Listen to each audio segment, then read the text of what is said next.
Okay, today we're going to talk about the mole. Now I know what you're thinking. I know what a mole is. It's a small, furry creature that digs holes in the ground and destroys gardens. And some of you might be thinking that it's a growth on your aunt's face with hair sticking out of it. Well, in this case, a mole is a concept that we use in chemistry to count molecules, atoms, and just about anything extremely small. Have you ever wondered how many atoms there are in the universe, or in your body, or even in a grain of sand? Scientists have wanted to answer that question, but how do you count something as small as an atom? Well, in 1811, someone had an idea that if you have equal volumes of gases at the same temperature and pressure, they would contain an equal number of particles. His name was Lorenzo Romano Amedeo Carlo Avogadro. Wonder how long it took him to sign autographs. Unfortunately for Avogadro, most scientists didn't accept the idea of the atom, and there was no way to prove he was right. There was no clear difference between atoms and molecules. Most scientists looked at Avogadro's work as purely hypothetical and didn't give it much thought. But it turned out he was right. By late 1860, Avogadro was proven correct, and his work helped lay the foundation for the atomic theory. Unfortunately, Avogadro died in 1856. Now the thing is that the amount of particles in even small samples is tremendous.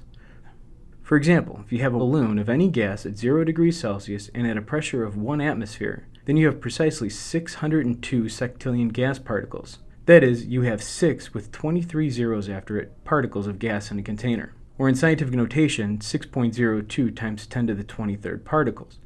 This example is a little misleading because gases take up a lot of space due to the high kinetic energy of the gas particles, and it leaves you thinking atoms are bigger than they really are.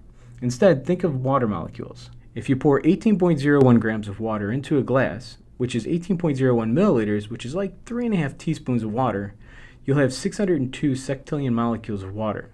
Since Lorenzo Romano, Avogadro was the first one to come up with this idea, scientists named the number 6.02 times 10 to the 23rd after him.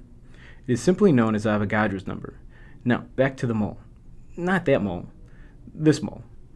Yep, this number has a second name, the mole.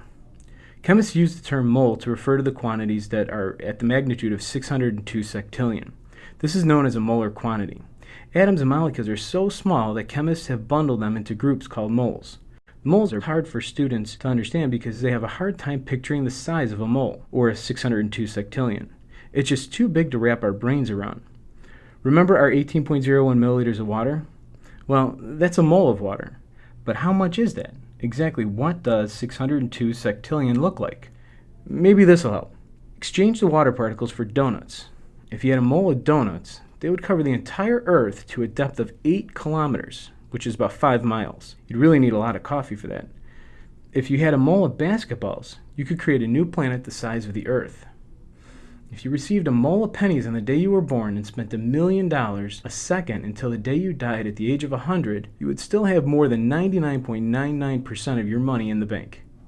Okay, now we sort of have an idea how large the mole is. So how do we use it? You might be surprised to know that chemists use it the same way you use pounds to buy grapes, deli meat, or eggs. When you go to the grocery store, you don't go to the deli counter and ask for 43 slices of salami. You buy your salami by the pound. When you buy your eggs, you buy a dozen eggs. When we hear the word dozen, we probably think of the number 12. We also know that a pear is 2, a baker's dozen is 13, a gross is 144, and a ream of paper is... anybody? A ream is 500. Well, a mole is really the same thing. For a chemist, a mole conjures up the number 6.02 times 10 to the 23rd, not a fuzzy little animal. The only difference is that the other quantities are more familiar to us. So there you have it, the story of the mole, Avogadro, basketballs, and how to buy salami at the grocery store.